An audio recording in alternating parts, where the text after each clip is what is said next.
Welcome, welcome. Well, folks, I gotta say, it is about time. Oh my, oh my. We actually saw history today. Nolan McLean, potential future ace. I don't know, folks, about you, but that was a phenomenal performance. It's what we needed. I mean, this kid looked especially special. Much more special than I thought he would at this early point. I mean, the kid going 5+ inning, 8 strikeouts. I mean, he had that jam in the third inning, killer double play. I mean, this game had everything that you could have asked from this young kid. I mean, he had a chance to be special, and he certainly was. Folks, this has got me pumped up. I worked all day, wasn't going to do a video, but I'm like, I got to do a video. This is a very important win. Finally, the New York Mets, they get that inspiring performance from this guy, Nolan McLean. We've heard him all year long. Nolan McLean dominating in the minor leagues. And, the only thing I kind of wonder is, where the hell was he? Why wasn't he here earlier? That's the kind of thing that kind of comes to my mind, because you could see the kid is oozing with talent. So, folks, you know what? You can only ask the New York Mets to build on this. Brandon Sproat, next. You saw Carlos Mendoza in the post-game show finally smiling, finally raving about this kid. Everybody's got to be excited. Especially how this game went. Again, the kid went 5 in a third innings, probably could have went more, allowed 2 hits, 4 walks, a little much, 8 Ks. But again, with the walks, there was some nerves. But overall, the guy was poised. He showed maturity. He showed mound presence. He actually displayed to the rest of the pitching staff how you go about a game. If you're in trouble like he did in the third inning, honestly, what you got to do to get out of the game against Julio Rodriguez, you got to make your pitches. And this kid certainly made his pitches. So you know what? Let's go over how this game kind of went from the pitching standpoint. Then we will go to some other points. But I said the other day, I had some scouts, and they put notes out on Nolan McLean, and they said that this kid belongs. Not only does this kid belongs, but he belongs here to stay. They asked Carlos Mendoza in the post-game press conference, they said, did this kid earn another start? Without a doubt, this is this kid's job to lose. You can't ever even think about this kid going back to the minors. And that's what the scout says. He says once this kid is here to stay, everyone will obviously see his talent, and he is going nowhere. I mean, he deserved, in my opinion, to be here much, much earlier. And you kind of wonder, hey, what was the plan? The Mets pitchers have been struggling for quite some time, but whatever. Regardless, he is here right now. We got 39 games left. The Reds lost tonight as well, so the New York Mets are still up on the Reds, and they actually gain a game, so they're a game and a half up. So the young right-hander obviously was extremely impressive. In fact, the only other rookie to pitch 5+ innings in his debut and strike out 8 guys or more was Matt Harvey. So this is extremely rare, an extremely spectacular debut. So let's not throw that under the rug. Let's give this kid credit because what he did, like I said, hasn't been done much. All right, before we go into the details, if you can get this live stream started up right, or if you're watching on replay, hit that like button. If you are not yet subscribed, hit the subscribe button. Okay, so the 24-year-old, he is 24. He actually went to his breaking ball quite often. He threw it 61% of the time, 36% sweeper, That pitch was nasty, 21% curveballs and 4% cutters. He produced 11 whiffs with 5 coming against the curveball, but he really was not afraid to attack the strike zone. He really wasn't. He threw a total of 55 strikes out of his 91 pitches. Right off the bat, in the first inning, you saw McLean pick up a pair of strikeouts against Randy Arozarena and the cleanup man, Josh Naylor. So right off the bat, already making his mark, getting out major league hitters with ease. All right, so Arozarena got caught looking on a slider up and away, nasty pitch, and Naylor went down swinging at a nasty curveball that looked center cut before it broke way out of the strike zone. And they were showing all these pitcher comparisons. Like, I mean, the ball coming out from the same arm slot, same trajectory. I mean, just diving down out of the strike zone. The movement was nasty. You know, you heard this guy had an RPM on the curveball of over 3,000. I mean, the RPM on his pitches was 3,200. I mean, the spinner rate was ridiculous, absolutely filthy. So in the second inning, McLean 1, 2, 3, very easy second inning, and he actually added an additional strikeout. But again, it would not be easy after that because he did get into a little trouble. He actually did get into a little trouble. He ended up in the third inning walking Seattle's 8 and 9 hitters, and then McLean actually started to settle down a bit. He struck out Arozarena again. Then Cal Raleigh got a single, and this is when you saw that spectacular play with bases loaded. He induced a ground ball from Julio Rodriguez, actually caught the ball behind his back, turned a double play. Pete Alonso was actually, you saw his face, he was shocked, but it also gave me it turned back the clock. It reminded me of a little league play. I mean, this was just such a nice, fancy play, and you heard one of the things about McLean is he's ultra athletic. He used to be a two-way player. He used to be a batter as well. So this kid, not only does he have the poise, the presence, the talent, the pitching repertoire, he also has the athleticism and the elite athleticism. So that was actually a stunning play to escape the jam with no runs. So that was quite impressive. So McLean actually came into this game with a career high of 97 pitches in a game. So, he entered. So that being said, if he has his career high at 97 pitches, he entered the sixth inning with 81 pitches. He, after a leadoff walk to Raleigh, McLean froze Rodriguez with a fastball on the outside corner. So I like the fact that Mendoza didn't end his performance on the walk. He let him go in there. He let him strike out Rodriguez. And I believe at that point he was up to 91 pitches. And, after that, Carlos Mendoza walks out to the mound, and Citi Field, again, I cannot say enough about the fans. Citi Field faithful did their job again. They cheered the hell out of this kid, and they booed Mendoza for taking him out. But Mendoza said in the post-game show that they are sticking to a plan. That's why they took him out. And at that point, I'm like, all right, that might be a little scary because the plans, as we known in the past, hasn't been working.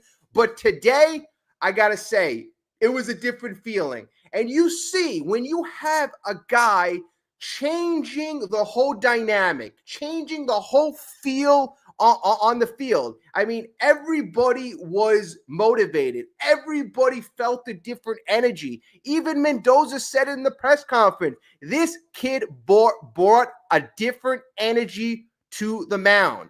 Different energy. So again, he was setting an example for everybody. All the veterans sitting there, from Manaya to, even Peterson, Holmes, everybody. This kid went 5 innings with ease. I mean, folks, you just couldn't have asked for more. You really couldn't have asked for more. And again, If you want to check out my video, I had a bunch of information from scouts who have been raving about this kid, raving. And these are opposing scouts from other teams, and they can't say enough good things about this kid. And his pitch mix, he's got 6 pitches, he's got a bunch of nasty breaking pitches. I mean, I'm just super happy. I'm speechless because I expected him to be good. I said last night, you know what? We've had a lot of terrible performances. If he's mediocre, if he goes 5, 6 innings, gives up 3 runs, I'll be happy because that'll be better than the rest. I'm like, if he goes 5, 6 innings, 2 runs, that'll be really good. And if he does anything better than that, that'll be phenomenal. Well, folks, he did better than that. It was a phenomenal performance, and I think it was inspiring. Hopefully, this leads the Mets onto some sort of winning streak. Again, they picked up a game. Gregory Soto, you give him all the credit in the world. He came in the 6th inning. He continued to shut the door. Soto has been the best Mets acquisition thus far, again, allowing no runs. He had 2 Ks in a 1 2/3 inning. And then you go to Edwin Diaz in the 8th inning. At that point, the Mets were up 3-0, so it was a save situation. But this was an all-important game. You needed this win no matter what. I know Diaz, he hasn't worked a lot, so it kind of made sense. You bring him in, possibly he goes 2 innings, get him some work.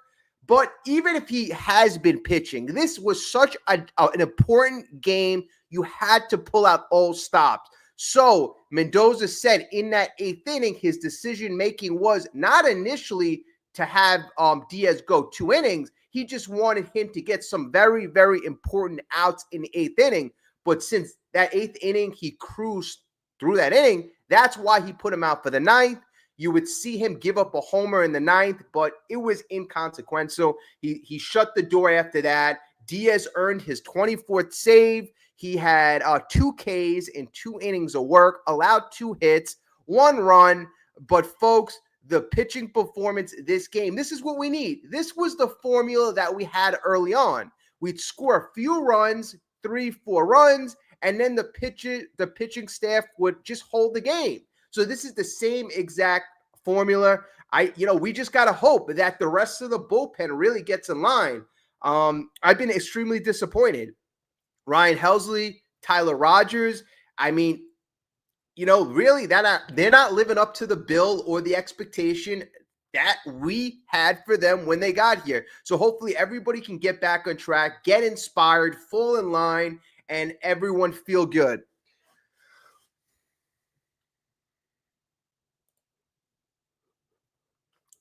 Big Pump, man, that ace should have been here 2 series ago. That's what I said a couple minutes ago. I don't understand. This kid has been dominating at every level.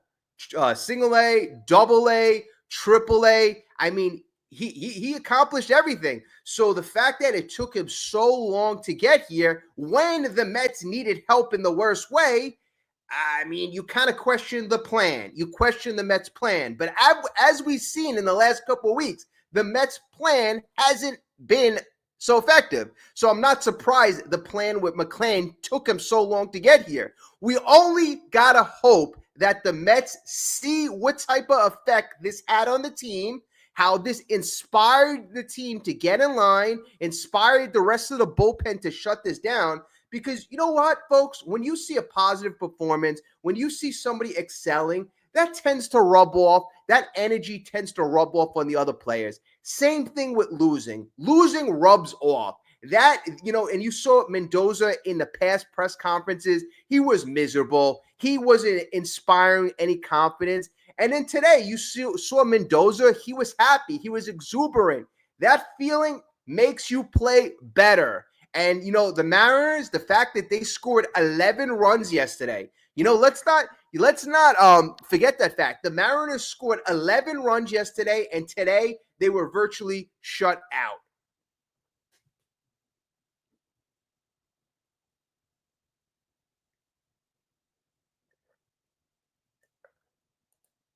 And Tom, great point. The Reds lost today as well. So, I mean, that's double good. Double good. So at least you pick up a game on the Reds, and thank you to the Brewers. I know they are freaking killing it. The Brewers are killing it. We'll worry about them later on.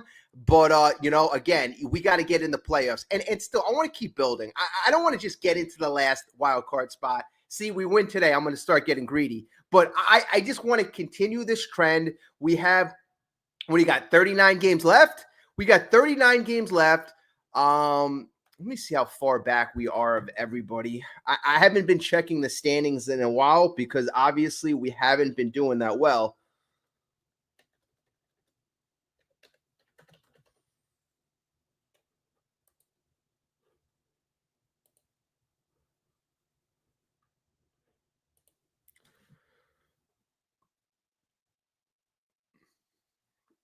All right, so the Mets are 5 games behind the Phillies.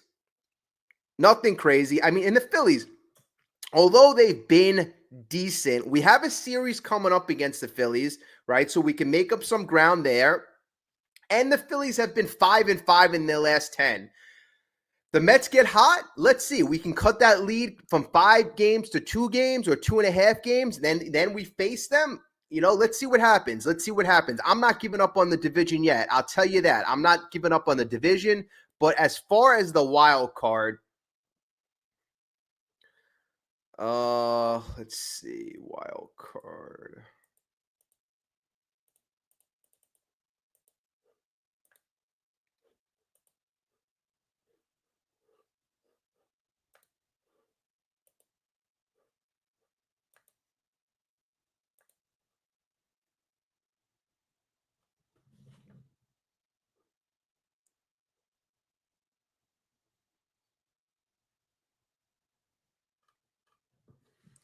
All right, everything's freezing over here, but whatever. Like I said, I'm not giving up on the division. I am certainly not giving up on the division. And the Mets right now have to be aggressive with their plan. There's only 39 games left, and again, I want to see Sproat next. If we got to, if let's say Clay Holmes, Manaea, Kodai Senga, if they're not getting the job done, I don't even care. Go to Jonah Tong. You go to whoever is the best talent. The best talent. I know everybody from Stearns to Mendoza, they say, hey, we got to stick to a plan. Right now, screw the plan. We got to make the playoffs. We again, I'm going to keep repeating this. We're investing over $350 million. You got fans going out to Citi Field, spending an arm and a leg. And not only that, you see so much damn energy and enthusiasm. The playoffs are going to be insane in New York. Insane. And again, it's whatever team gets hot at the right time. I could see, you know what? Okay, we go through a slump. It's fine. If we go through a slump late July, early August, that's the perfect time to go through a slump. But we got to continue this. You got to continue this momentum. I don't want to come back on this live stream tomorrow night after a loss, losing the series. You build on this. And that's why you need a stopper. You need a guy like this to be a stopper and to change the stench. There was a stench in that clubhouse, a stench of losers. You know what? McLean showed everybody he's a winner. He's a winner.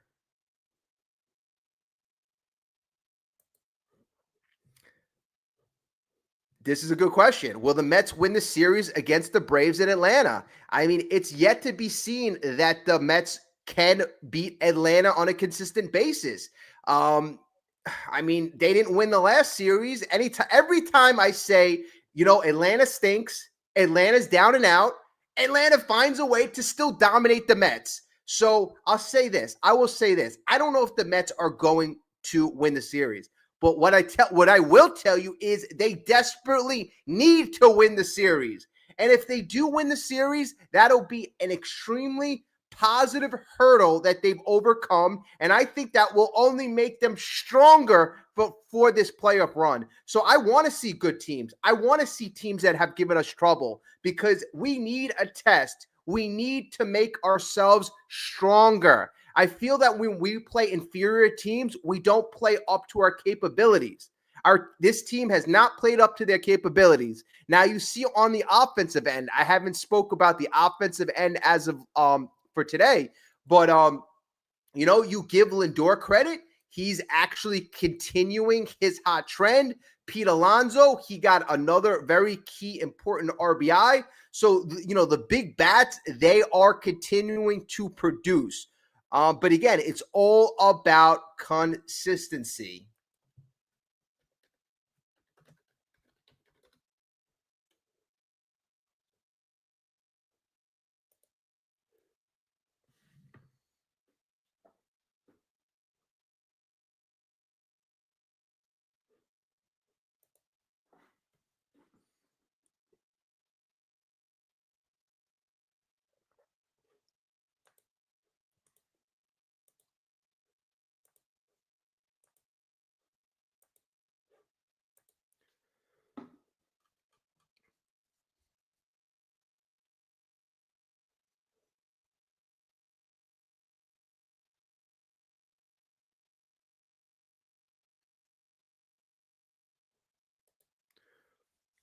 Tyler Rogers is the only one that's been decent in the BP. What, throwing batting practice? Um, Tyler Rogers right now, we know he's a soft throwing side armor guy. His big thing is inducing weak contact. We haven't seen the best of Tyler Rogers. I'll just say that.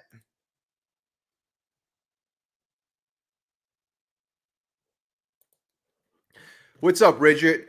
Now they need to bring up another arm. Absolutely. Like we've been saying, Brandon Sproat, Jonah Tong, come on board. Let's go. Let's get this whole vibe, this whole pitching staff overhauled. I don't give a damn. I was actually going over the last 2 years, and we know the starting pitching staff is our problem. I think that's blatantly obvious. That's apparently our weakness. And then when you evaluate the job of Stearns, how much talent has he infused in the pitching staff? How much talent, right? How much talent has he infused? Sean Manaea, that's one of his guys.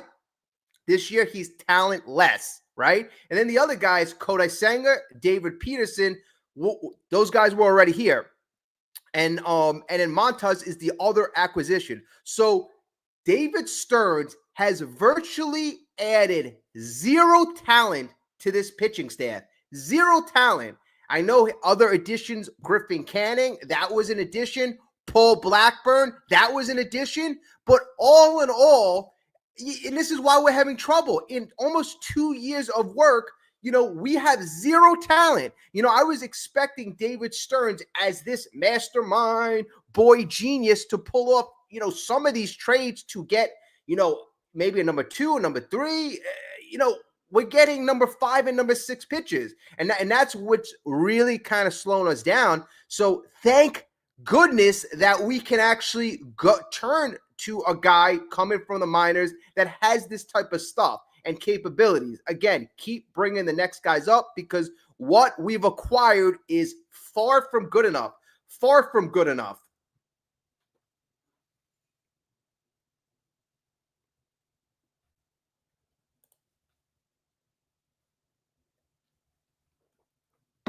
Absolutely. Absolutely. Call the next kid up. Brandon Sproat, call him up tomorrow in the morning. Earlier the better. And Diva Montas, exactly.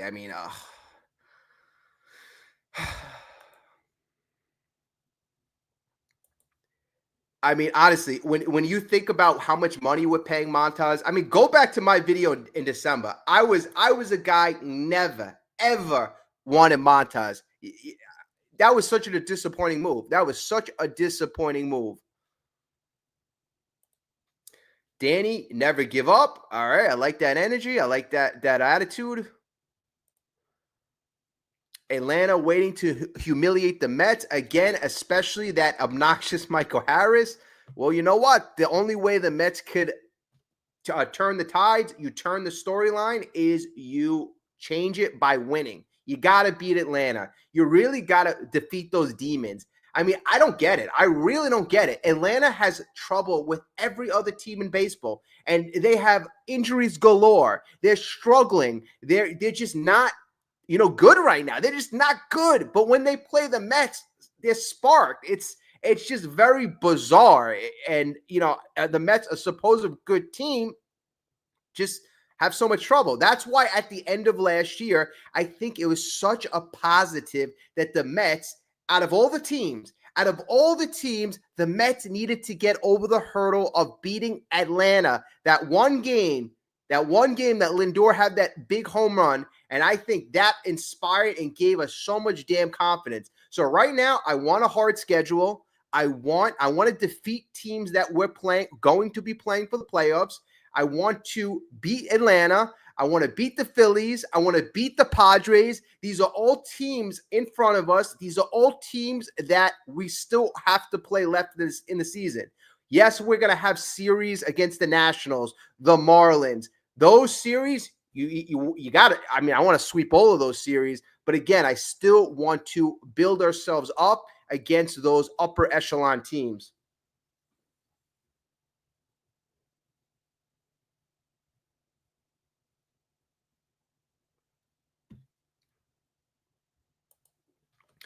Good, great point, Will. Soto has been really good. I think he's given up 0 runs and 0 runs. So I mean, he's been phenomenal. Definitely by far the best acquisition. The best acquisition.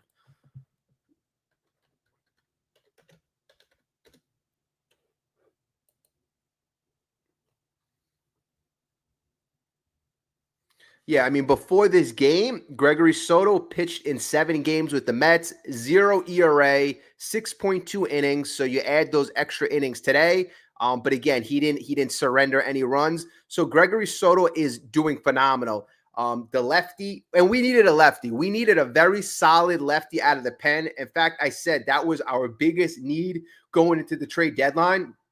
The fact that we were able to secure the best lefty that was available out of the pen was great. I think there's really no doubt about it. As of right now, and probably 2 weeks ago, the best trade that David Stearns made at the deadline was for Gregory Soto. I know when he made the trade for Ryan Helsley, I'm like, okay, great. Now we got a solid lockdown 8 guy. We have a dynamic fireballing lefty.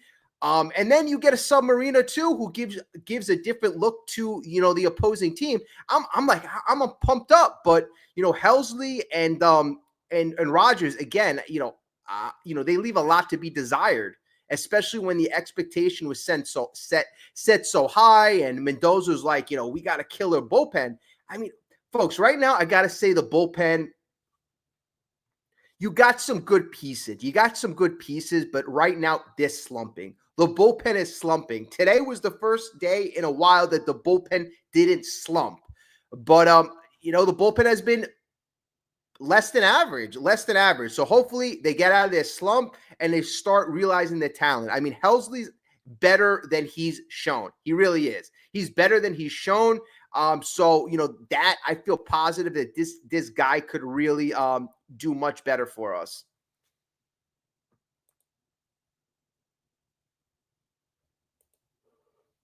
Master of Coin, what's going on tonight? We're back, baby. Sprout is next. Youthful exuberance is going to put us over the top. I want to control my emotions just a bit because I went nuts when the Mets won. Was it 13-6 a couple short days ago, and then they lose the next 2 games? But the fact is, they did something today that they haven't done in a while. They had a great pitching performance through 9 innings, right? Through 9 innings, and that's been so tough. We had a lot of games early on just like this, but it's just been so few and far between. So the fact that we get to see this, and even though the offense didn't score a whole lot of runs, the offense as of late has been hot. So we just got to get the pitching staff going.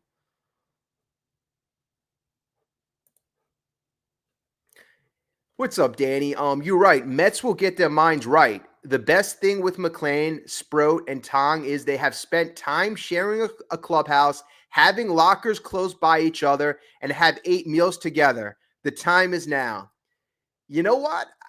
Honestly, that philosophy, some people may say, what does that mean? Who cares if they know each other? You know what? Camaraderie is very big. You want guys to like each other in the clubhouse. You want guys to know each other, feel comfortable. I think that's a very important element, Danny. Great job bringing that up, because not many people would recognize that that's important. This clubhouse has had a bad feeling in it, regardless of, the guys might like each other, but it's just been having a bad feeling. You get a couple young guns in there, bring up the energy, the exuberance.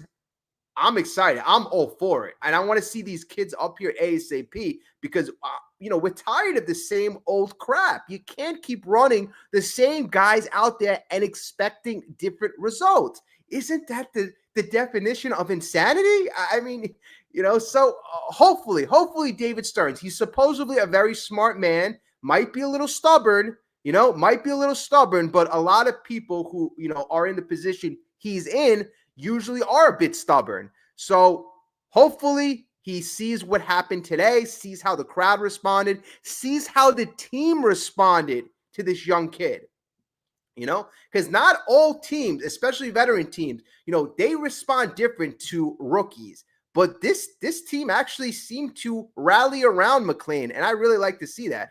And it also helps that we have young kids on the team. We have Alvarez, we have Vientos, we have Mauricio, we have kids that are not far from AAA. So that also helps out tremendously.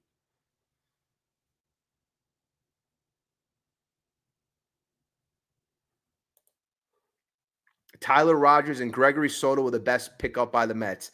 I mean, as of right now, you can't argue that. I mean, you got Mullins, and I mean, in terms of trades, you got Mullins not pulling his weight right now. He's in a bit of a slump.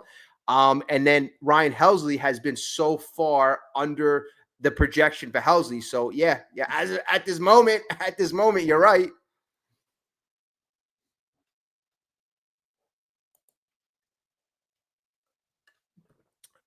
Will, you're right. Holmes could be used like Lugo out of the pen for the remainder of the year.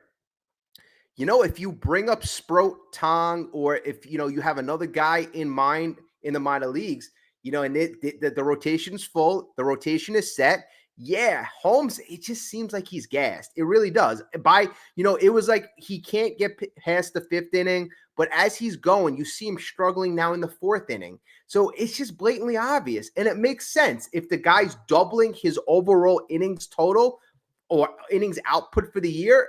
It just makes so much sense that the guy would just be tired. So I think that would be a decent plan.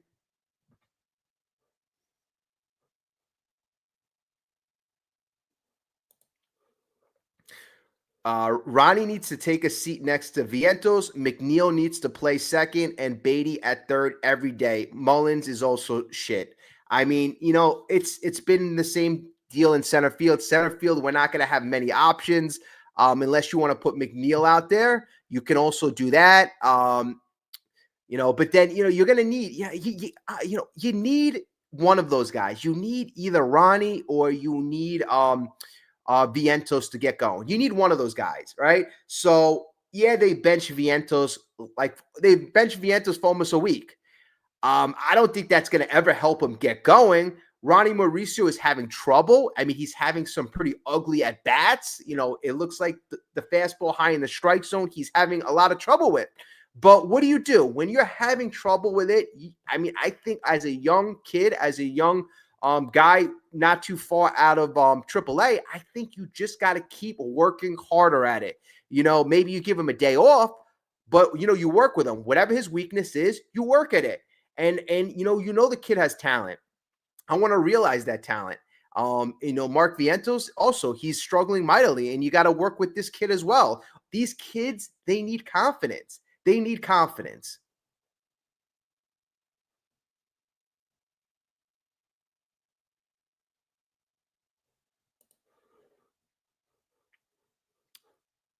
Danny, you're right. I would like to see a push to play Vientos more. He proved he can handle big moments last season. Tough mentally. I trust him down the stretch. I mean, last year the kid was phenomenal. I mean, I was actually surprised how good he was under pressure. I really was. I mean, yes, the regular season he did really good, but the postseason, the guy was, I mean, he just beyond expectations in the Phillies series. I just was so proud of the guy, so proud of the guy. So you're right. In New York City, as a rookie in the playoffs, not many kids could shine like he did. So you got to get these kids going by playing them. But it's tough. It is tough because you do have other options, and the offense needs to get clicking. But this is the job of Mendoza. This is the job of Stearns to put the best lineup in there on every given day.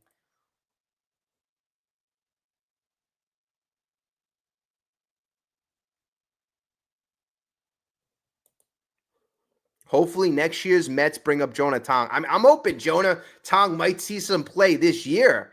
I want to see him. I mean, but the good thing is if we don't see Jonah Tong, I'm going to assume that the rest of the pitching staff shaped up. I'm going to assume that Brandon Sproat worked out. So maybe that will be a good thing. But I definitely want to see Jonah Tong very soon.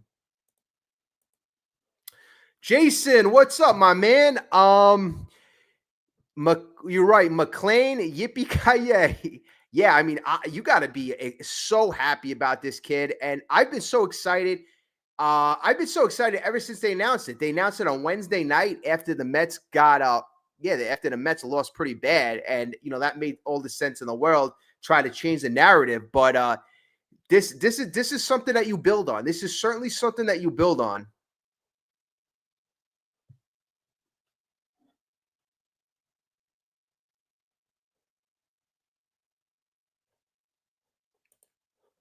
Is Jesse Winker done for the season? To be honest, I thought Jesse Winker was supposed to be back, a few days, a few weeks ago. I'm not too sure. I'm not sure. I got to double check on that. But you know, right now, like I said, the offense is clicking, so I'm not really too worried about Jesse Winker. Um, Again, I'm not too sure about that one.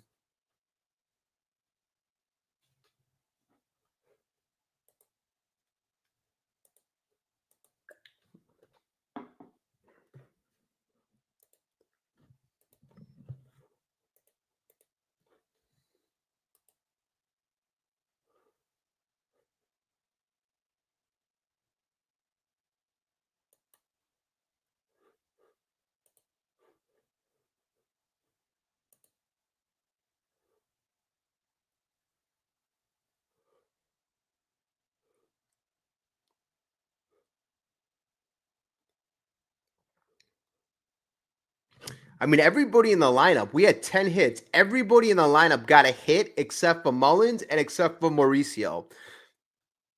Beatty looked really good. He got 2 hits. Alvarez is continuing to hit. He got a hit. McNeil a hit. Alonso a hit. He got that big RBI. Soto a hit, a big RBI. And Lindor, he's continuing to stay hot with 2 hits.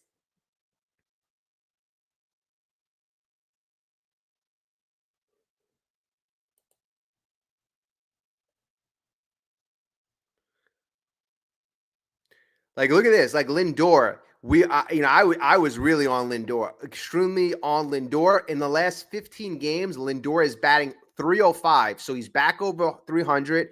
It last 15 games, he's 4 home runs, 11 RBIs, 7 walks. So his on base is around 400. I mean, that's big. But in the last 7 games, Lindor is batting 380. Last 7 games, 380. His on base is almost 500. Slug 760, 3 home runs, 6 RBIs. So Lindor has really, he's playing like he was the first month of the season when he was playing lights out. And I said it. I said a week and a half ago. I said, one of the big keys, cogs, is you got to figure out what is wrong with Lindor. And I think the problem was, you needed to sit out Lindor. You really did. He broke his toe. The guy needed some rest. He's decided to play through it. I think it screwed up his mechanics, screwed up his confidence, and he got to get right. So thank God it looks like the guy's toe's better. His mechanics looks to be back on track. and it looks like he finally has his confidence back. His balance looks on par. I mean, Lindor is a very big guy. His swing really depends on balance. Everybody's swing depends on balance, but I noticed Lindor has that hitch, that timing. So when he's balanced and he's taking that, strong swing, you can expect a lot for him.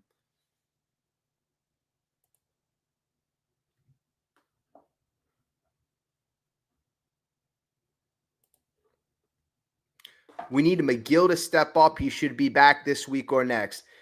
You know what? McGill, when he went out, he was actually pitching pretty decent. I kind of like McGill. I mean, he's let me down in the past, but as of late, McGill's one of those guys that I think has had a positive reaction from the pitching lab. So, if he's going to come back, in the next couple of days, that's I don't consider that bad news. I consider that really good news. This year, he was 5-5, 3.95 ERA. So, I mean, that's better than, a lot of the rest that we're dealing with. And hopefully he can give a little length. Hopefully he can eat up some much needed innings. And, you got to be smart. You really got to be smart. If this rotation gets to 5, 6 men, even 6, 7 guys, that way, you have an option to put Holmes in the bullpen. That way you could maybe piggyback some of these guys. Maybe if Holmes comes in for a Brandon Sproat or Sproat comes in for a Holmes, you have some options. But you also have some options to sit a guy down like Sean Manaea. And I'm going to say this right now. I'm not excited about Sean Manaea at the moment. I'm worried about Sean Manaea. Sean Manaea has not inspired confidence. I went back and I watched the Seattle performance, and I've been watching, rewatching a lot of these pitching performances. And I said it in my video last night, the batters against Sean Manaea was salivating. They were waiting for his fastball, waiting on it, and the hacks that they took off him, Rosarina, Cal Raleigh. I mean, they were taking monster hacks like he was a little leaguer, and it's just something that if the guy's not producing, I don't care if you're paying $25 million. It already seems like that contract is garbage. So you got to put the next guy in. If Manaea is going to be better out of the bullpen, or he's going to be better in, I don't know, a long relief. I'm not inspired. Maybe if his next start, he's locating his fastball. His fastball has a bit more zip. It's just that his pitches have no life on it. And then again, I mentioned that he's relying on just one pitch, the sweeper. And, as an effective major league pitcher, you need 2 or 3 pitches to be working, especially if you're a starter. If you're a reliever, you can rely on possibly 1 or 2 pitches to be effective, but not if you're going to face a lineup 2 or 3 times. It's not going to work. It's not going to work. So if you got to pull the trigger on putting Manaea in a different spot or a different, role, let's not be scared. I mean, Mendoza, that's where I think Mendoza's weakness is. I think he is very weak with managing veterans. That's my opinion. My opinion is, the time, the end is near and it's getting late quick. And I think you have to be ultra aggressive. And if it means, benching a veteran, or if it means putting a veteran in a different role, just like you do with Montas. I know that was an easy one. Frankie Montas. But the next move is not going to be so easy. And I'm waiting for that next move for him to make, because you got to make room for a guy like Sproat. You got to make room for Tyler McGill. So let's just see what happens. And hopefully he's got a, I don't want to say he's mad enough to do it, but he's got enough courage to do so.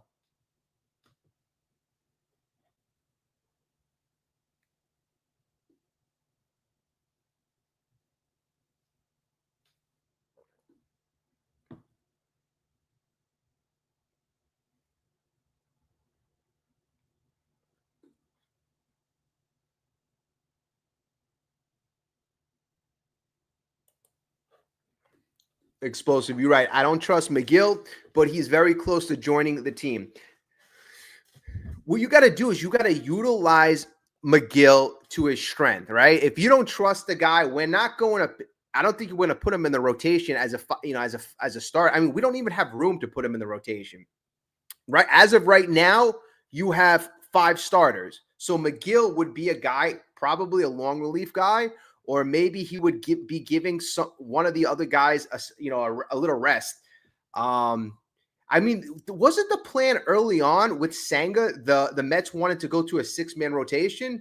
So I guess if that's the case, well, then again, what the hell? Where would Brandon Sproat be? I mean, you got more options, the better it is. I'm like thinking right now, what is it, 1:15 in the morning? But again, the more options, the better. And honestly, I want to see Sproat. McGill, I kind of agree with. He's got limitations. I want to see Sproat, and then you just put McGill in a role where he's not going to hurt you.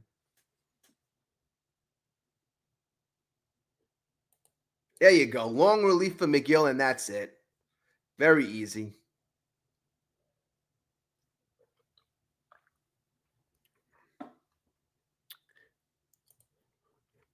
What's up, Juan? Look at what happens when we have a competent starting pitcher. And you know what?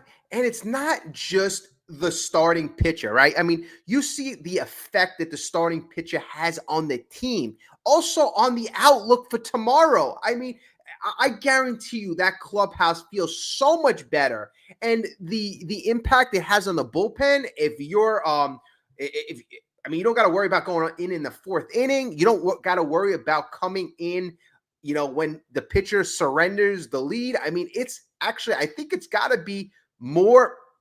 It's got to be better for a pitcher. Obviously, I never played at that level, but it's always got to be better pitching from ahead. It kind of stinks when you're pitching and you're down by 3 or 4 runs. Do you lose incentive? Do you lose motivation? I think it's a mental game. It's a mental game. And when you're from behind, it's not easy. It's certainly not easy. And when you're protecting a lead, I think it just makes you pitch, makes you rise to that next level. But we will see. We will see.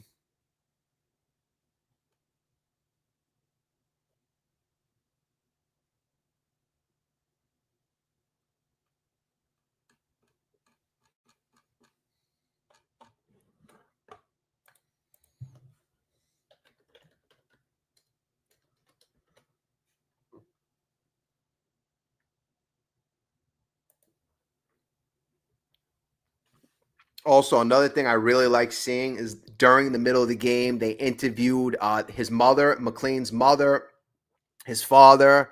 His mom was saying how proud she was, obviously, and that she, obviously, Nolan, he's 24 years old. He's an adult, but she sees him as her 5-year-old little boy. And it's just good. I mean, I just like it. I love those moments, those special moments.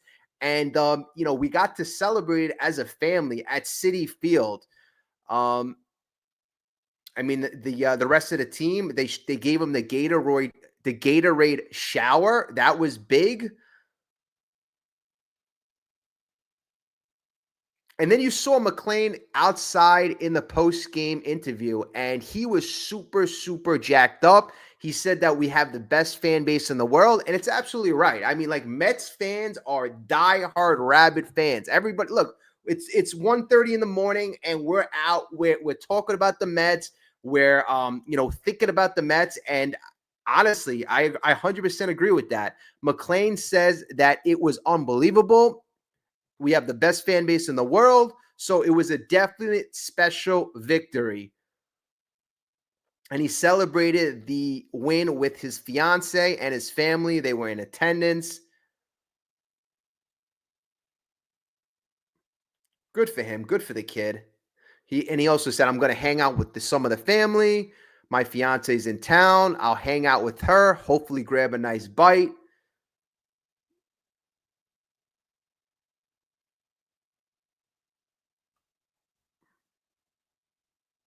And also some more quotes. Nolan says, when I got here yesterday, they made me feel like I was home. I think all the guys here do a great job of making it feel like a really good culture and an environment for everybody. New York hopes to use their culture to get all the way to the World Series.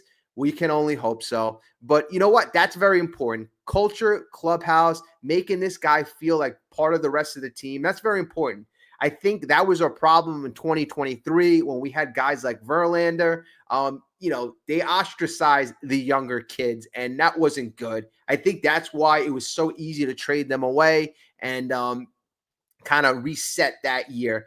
But you know what, folks? This was the year. This was the year. 2025 was the year that we were supposed to make our World Series run.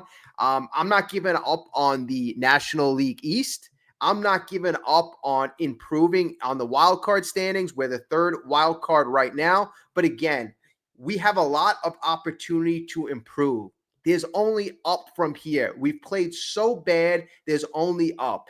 Despite the victory today, it feels good, but we're still 3-14 out of our last 17. We have a lot of work to do, but it starts with tomorrow.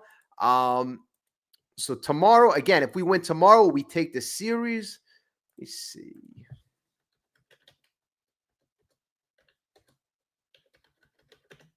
And another good thing too. Another good thing is you got to rest. You got to rest some guys in the bullpen that we've been counting on a lot. Even though Ryan Helsley, he's been struggling. He needed a rest. Tyler Rogers, that guy, he's got a rubber arm, but he still needed a rest. Reed Garrett, you got some much needed rest for some guys that needed that rest so badly.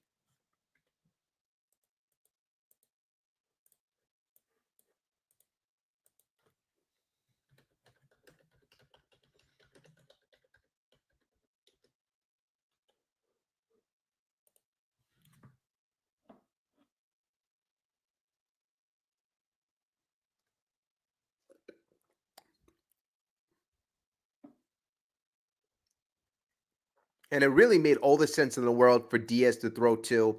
I mean, he hasn't pitched a lot. And the Mets, we play tomorrow. Tomorrow's August 17th, or I'm sorry, today's August 17th. So we play later today at 7:10. It's going to be Clay Holmes against George Kirby. George Kirby for the Mariners, he's 8-5 with a 3.71 ERA. He's got 90 strikeouts. So, he's a decent pitcher. It's going to be a decent matchup, but it's not a killer matchup. It's a matchup that the Mets, if they have the right strategy, we can put up some runs. And Clay Holmes, I mean, the Mets, again, save the bullpen. You have an off day on Monday.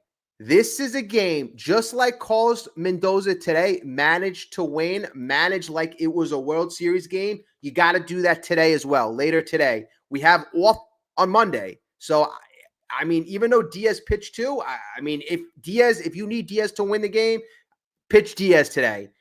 Helsley's going to be in the game, got to shape up. You're going to have most of your guys available. But again, you got to do whatever it takes to win today. We need to start a winning streak. We need to start winning these series. And they mean something.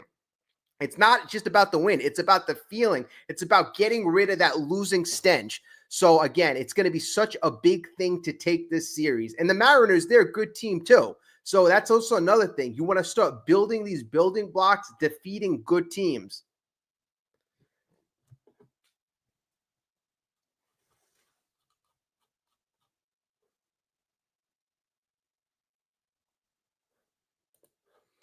Mendoza cannot put Helsley in to pitch a close game. I mean,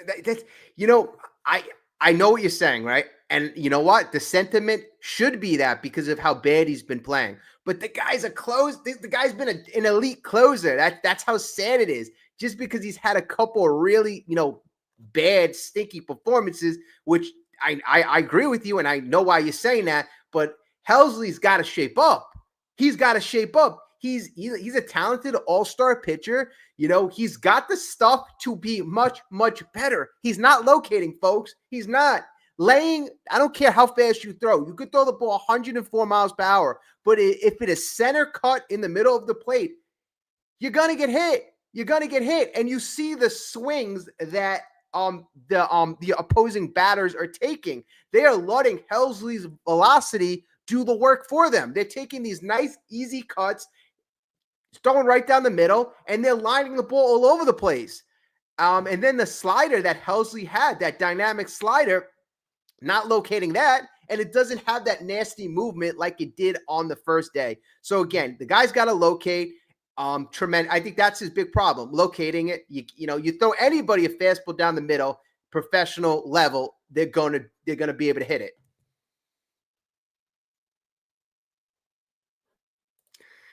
Right now, he needs to sit out. I like that. Right now, he's got to sit out for 5 games. Give him that 5-game punishment. He'll be good for the 6th game. I like that.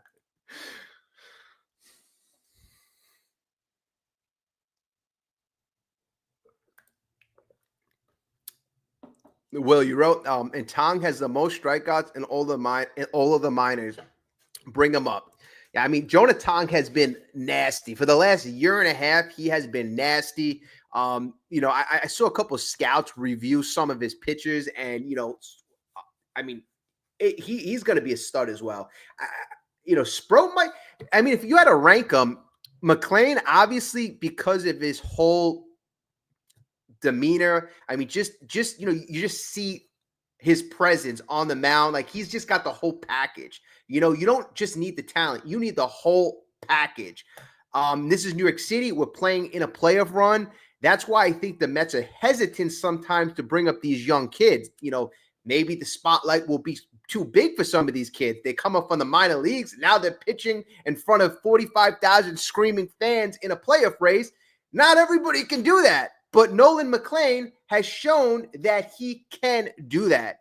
So that and today's test was passed with flying colors.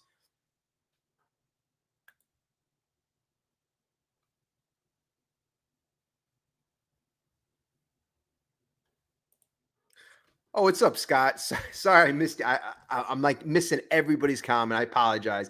Get hot now and roll through the playoffs. Yes, that is the idea. That is perfectly the idea. I mean, and it's the perfect time right now. It's August 17th. We're getting to the last 2 weeks of August. I remember last year we got hot around late August. But we're still in better position than last year. I remember we were about 6.5 games out around this time. We made up a lot of ground. We frog leaped a lot of teams. Right now there's only one team we really got to worry about. That's the Reds. I mean, that's if we just want to make the playoffs. If we want to advance and win the NL East, yes, we got to defeat other teams like the Phillies. But again, I don't think that's insurmountable. Some people I hear are already saying the NL East division title's over. It's far from old. It's far from over. They have a 5-game lead. A 5-game lead with almost 40 games. Next couple games, you cut it down to 2.5 games, 3 games. Then we have a 3-game series. Even if you take two out of 3, then that cuts it down to a 2-game lead, and then you have 25 games left. I mean, there's a lot of mathematical ways for you to still win the NL East. And I'm not giving up on that until we're mathematically eliminated from winning the division, because you want to win the division. You don't want to play in that wild card series if you don't have to.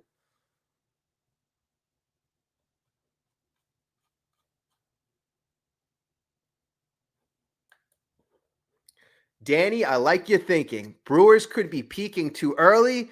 Mets could start rolling. It will look good for the Mets. Yeah, I mean, why not? I mean, Brewers, I'm not sure if they're going to all of a sudden stink, but you're right. If they're, if this is going to be their hot stretch, it's better their hot stretch comes in mid-August, and our hot stretch comes, more towards the playoffs and in the playoffs.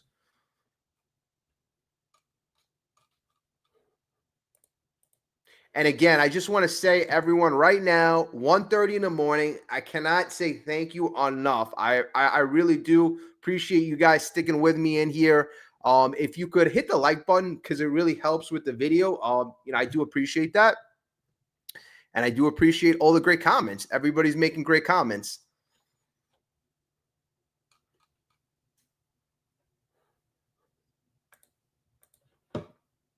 Like I said, I didn't think I was going to do a live stream today because I had a really, really long work day. But I'm like, I got it. This was just too big of a win. And now these wins, they just mean so much more. Like it means so much more than early on, especially with less than 40 games left.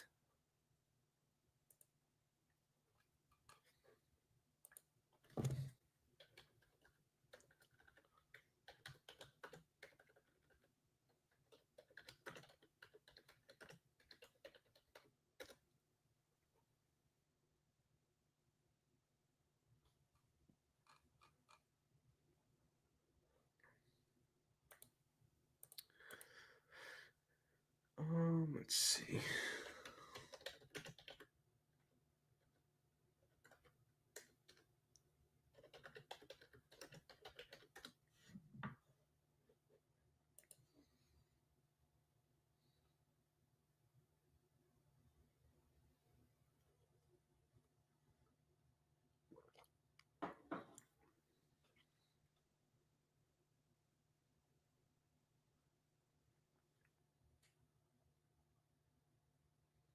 Trying to see if I can bring up. I want to see Carlos Mendoza's post game quotes.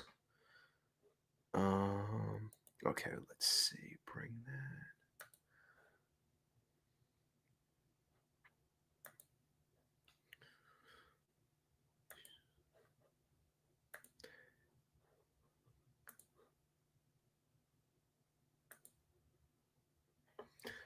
There you are, Carlos.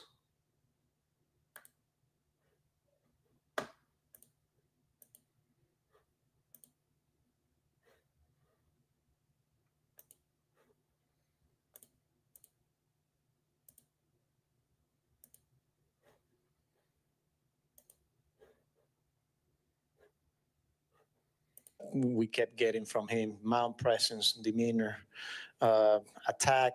The way he uses all of his pitches. For me, his ability to throw the secondary pitches when he's behind in counts to get back, to get swing and misses, to get chases. That's the sinker, the velo. The other thing that, I remember talking to our manager in AAA, like the way he fills his position, and sure enough, he gets a comeback. We don't teach that way, but, and then for him to be not only make the play, but to be able to play catching that moment, controlling that situation, 2 bases loaded, 1 out. That way, but, and then for him to be not only get chases, that's, the sinker, the velo. The other thing that, I remember talking to our manager in AAA, like the way he fills his position, sure enough, he gets a comeback.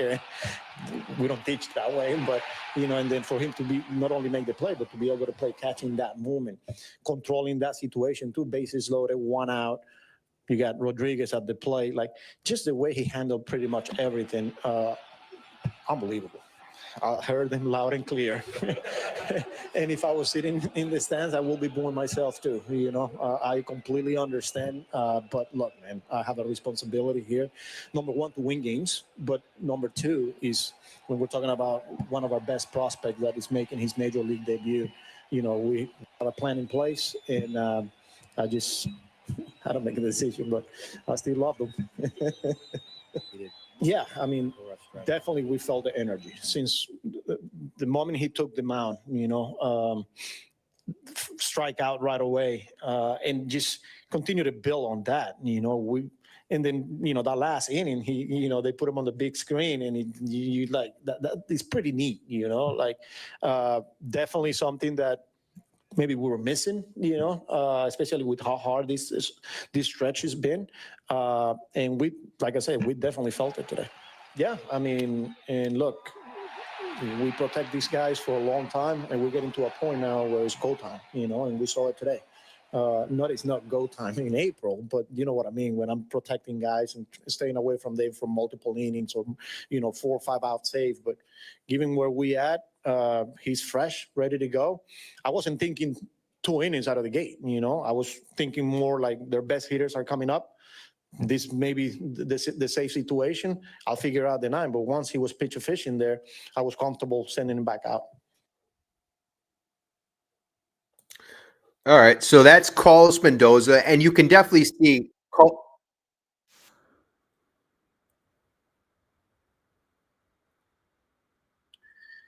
All right, so you could definitely see the energy from Carlos Mendoza is completely different in this post-game press conference compared to every other press conference. And again, that's all courtesy of Mr. Nolan McLean. I mean, that's what he does. I mean, he has just kind of transformed this whole club right now and transformed the outlook. Now, I mean, you have 40 games left. Let's say you divide that by 5.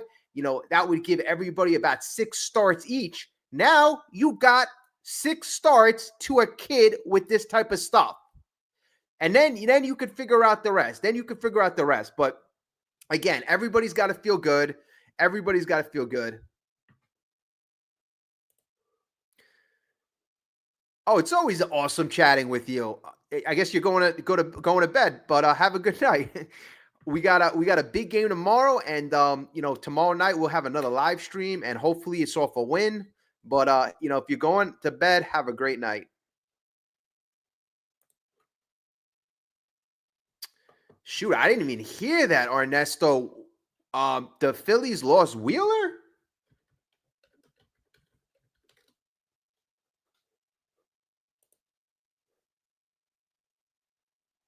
Oh wow, Zach Wheeler injury update. Phillies place ace on the IL due to a blood clot near right shoulder, and there's currently no timetable for Wheeler's return. So they said the blood clot was discovered in his right upper extremity near his shoulder, according to The Athletic. Phillies executive Dave Dombrowski told reporters that Wheeler will undergo more testing and that the club currently has no available timetable on his return. The Phillies have not announced a corresponding move. Who the hell cares about that? And he last pitched yesterday. Yeah, wow. No, I didn't hear that yet. I mean, that is big news.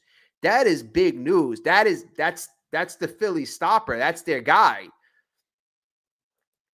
Even though as a Mets fan, I'm not afraid of Wheeler. I mean, I feel that the Mets do good enough against Wheeler. Christopher Sanchez has been the guy that we've had a little trouble against, but that's a big thing because we're looking to gain ground on the Phillies. So Wheeler, even though we're not facing him, Wheeler is a guy who can get wins when he's facing other teams. So I mean, I wish him the best. Obviously, we don't want anything bad to happen to the guy, but if the guy could take a little break for the last month and a half, that's fine.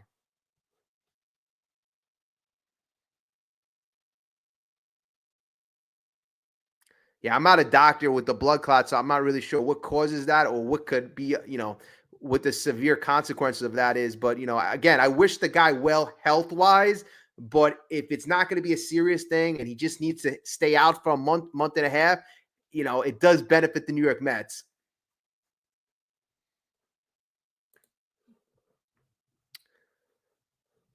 What's up, Audio? He should have been here 3 weeks ago. What did Stern see in Montas that was anything close to McLean? Honestly, probably just the $17 million that he wasted on him. Other than that, nothing.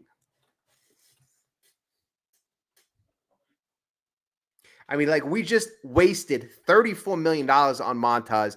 I mean, I'm actually getting sick to think of how much money we wasted this off season.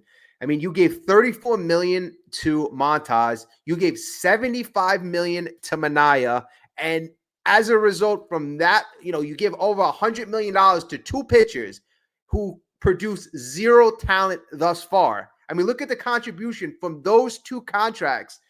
I mean, that's a little alarming. That is a little alarming.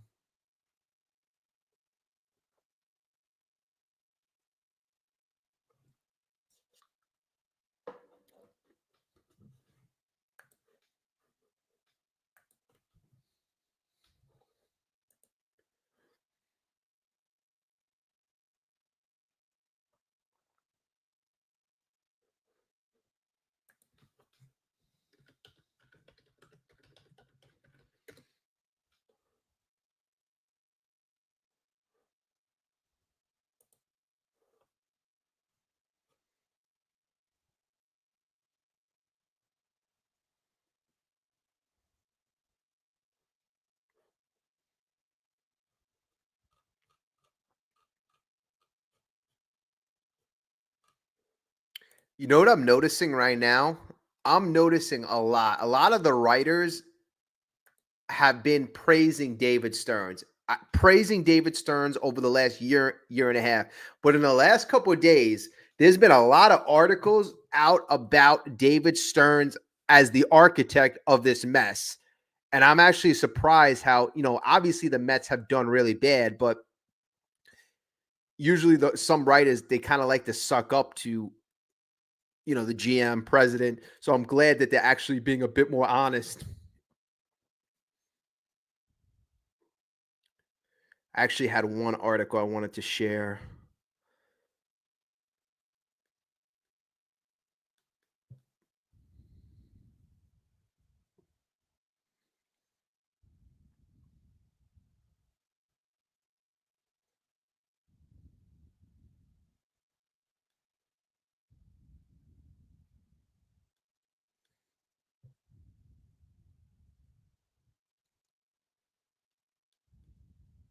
Oh, wow. Yeah, actually, Bill Madden, he was the guy. David Stearns to blame for Mets starting pitching woes.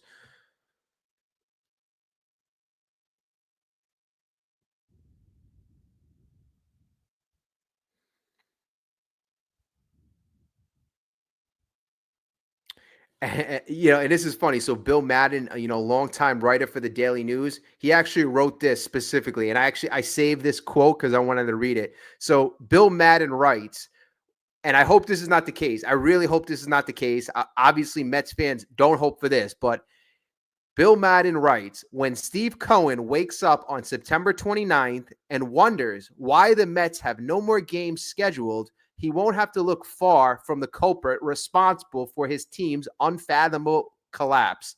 There is only one reason: David Stearns, his president of baseball operations. And basically, that was just the premise of the article. And it basically spoke about how David Stearns was a complete failure at putting a competent starting pitching staff. And honestly, I really can't disagree with that.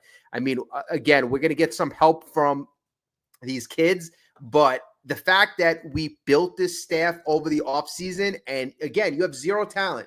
You have zero to show. I mean, and the guys like David Peterson, who have been good, Kodai Senga, who had a good first couple months, even Tyler McGill, those guys were here before. These guys were here before David Stearns. So in 2 years, in almost two seasons, what talent has David Stearns assembled in the starting rotation? It's really nothing. It's nothing.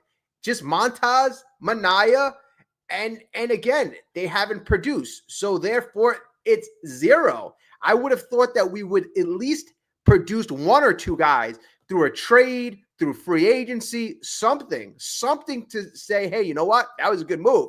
Hey, that's a good production right there. I guess Griffin Canning, that's his big move this year. His big move, unfortunately, Griffin Canning got hurt, but that's not a guy that you should really be relying on. He's still, even at his good highest point, he was still a number 4.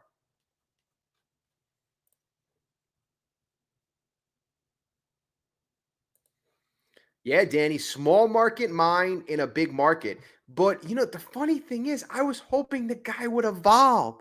You have the resources, you have the assets now, you have, everything. Steve Cohen is able to get Stearns anything he wants. And that goes beyond payroll. I mean, if it's analytics or if it's scouting, if it's computers, technology, whatever he needs, he can get the best of the best. So, resource-wise, David Stearns is in such an advantageous position. Not to mention the guy's making close to $11 million a season, right? So, I mean, at the end of the day, this guy needs to produce at a high level, And so far, thus far, and I know it's tough, making these trades, but again, you were brought here to be an elite president, and you haven't been that. You want to know who's been a lot better in my opinion, and came in a very similar scenario? I would say Dombrowski of the Phillies.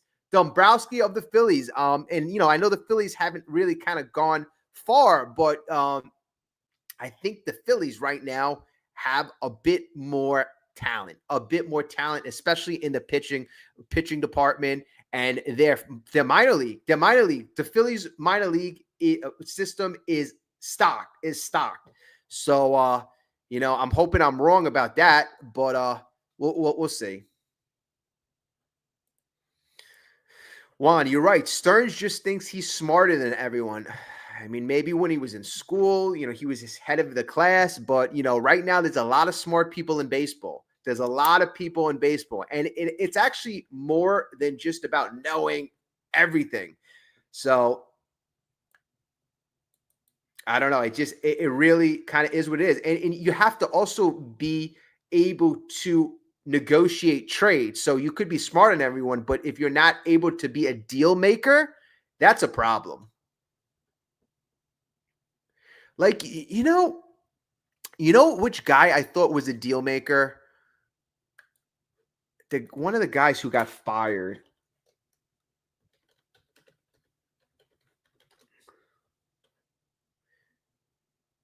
Okay, I think that guy Jared Porter, like didn't he make that trade for Lindor?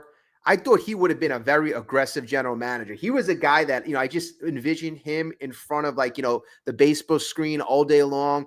And that the Lindor trade, that was a good trade. That was a good trade. We didn't really give up much talent, and you got a guy here who obviously is going to be here for a very long time, future Hall of Famer. Can't complain about that trade. Billy Epler was a trade machine. I just didn't really have confidence in him. Maybe it's because he came from the Angels. Which good trades did he pull off? I know he made a lot of moves, but I mean, I would think the best trade. Yeah, I would think the best trades in the Steve Cohen regime. Everyone, let me know if you agree with this. The best trade in the Steve Cohen regime has to be the Lindor trade. And that was made by Jared Porter. So, I mean, and he wasn't here for a long time at all. So, I mean, it would have been interesting to see, which other good trades he could have made. So, the best trade, in my opinion, was the Lindor trade. That was made by Jared Porter. And the worst trade in the Steve Cohen regime is 100% obvious. That was the Pete Crow Armstrong trade for Javier Baez.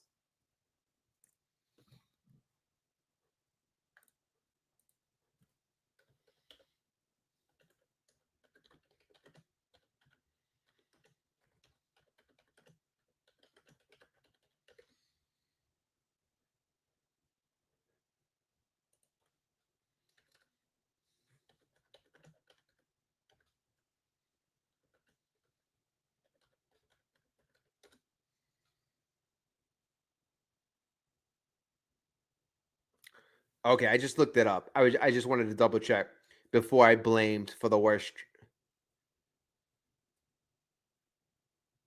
So the Pete Crow Armstrong trade, that was made by Zach Scott.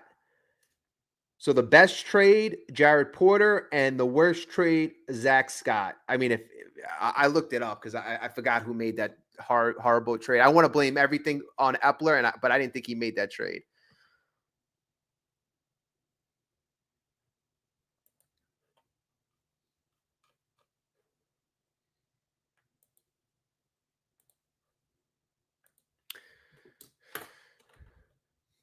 All right, folks. I'm gonna get going right now. But again, I want to just continue to say thank you, everyone, for being in here. Thank you for the great comments, Juan, Danny, Big, Will. I know I'm gonna miss people when I do this. Scott, Explosive, Rich, Master, Joseph. Everybody, Michael, Dan, everybody, thank you for the great comments. You did a really great job. You made today a lot funner for me, even though I was a little tired, but I do appreciate it. So have a great night, everyone. Tomorrow we got to get a very big victory. It's going to be extremely important to take this series, start a winning streak. We'll see how far Holmes can go tomorrow. We got Holmes as the starter tomorrow. Hopefully he can give us a good, solid 5 innings.